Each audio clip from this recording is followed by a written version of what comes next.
to another episode of Ethics Express, Conflicts of Interest Explained in 5 minutes or less. I'm your host, Phil Weitzman. And I'm Jeff Tremblay. I'm an enforcement attorney here at the board. For today's show, we'll be continuing last episode's discussion of the city's gifts rules. Just to review, the city has a valuable gifts rule which says that public servants cannot accept any thing or series of things worth $50 or more during any 12-month period from any company doing or seeking to do business with the city. In addition, some agencies have their own stricter gifts rules, and tips and bribes are never okay to accept in any amount. Now, Jeff, my understanding is that even after all that, there are still some topics we haven't covered. Yeah, that's right. So there are a number of situations that people commonly associate with the $50 rule, where the $50 rule does not in fact apply. And one such situation has to do with who is giving the gift. Remember that if the gift giver is not a company or some other entity that's seeking or is actually doing business with the city, then the $50 rule does not apply. So for instance, if a coworker gives a gift to a fellow city coworker, the $50 rule would not apply, but the board does have separate guidance in that situation. All right, a coworker isn't a company doing business with the city, $50 rule doesn't come up. But what guidance does the board have for coworker to coworker gifts? So the board has said that gifts between coworkers of equal rank are okay, and the same is generally true when a subordinate accepts a gift from a superior. However, if the superior accepts an expensive gift from the subordinate, that superior is probably violating the law, unless that gift was given on what the board has determined to be a significant life event, and the value of that gift is appropriate to the situation. If that circumstance comes up, you should contact the board for more advice. So I'm thinking about this. $50 rule only comes up when the giver is doing business with the city. Tips and bribes only come up if I'm taking an official action that affects the giver in some way. So at least if someone from Des Moines that I don't know at all wants to offer me a gift just because they're a fan of the Conflicts of Interest Board, I could accept that?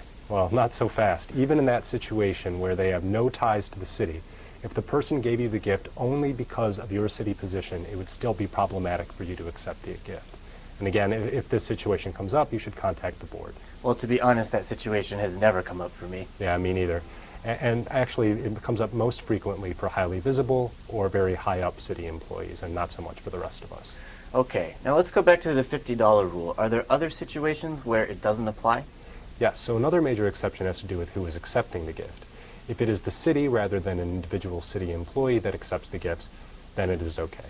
And what would be an example of a situation where the city is the entity accepting the gift instead of me as an individual? Sure, so the most common example is attending an event. If attending that event is part of your official city job duties, that is, if the city would have paid for you to attend the event, then your agency can make the decision to allow a private company to pay for your expenses instead.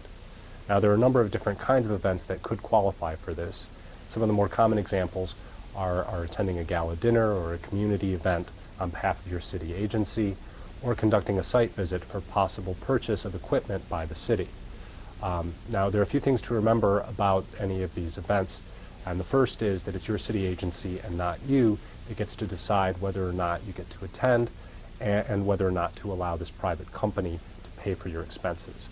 And also remember that all the expenses, including your travel and your accommodations, have to be appropriate to your city purpose. So, no letting city vendors pay for first-class plane tickets when I'm on city business trips? No, I'm afraid not.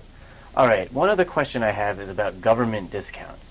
Oftentimes, corporations will offer a flat percentage discount to any city employee who signs up with their services, especially cell phone carriers and hotel chains. Do I have to worry about the conflicts of interest law if I accept these discounts? No, usually not, provided that those discounts are offered to a broad group of people, and in the case of hotel chains, you make it clear that you're not staying there on official city business.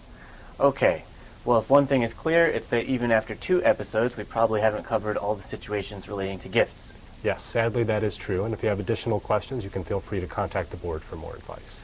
And you can do that at the board's free confidential legal advice line, 212-442-1400, or you can visit the board's website at www.nyc.gov/ethics. Thanks for joining us, Jeff. Thank you for having me. This has been another episode of Ethics Express. See you next time.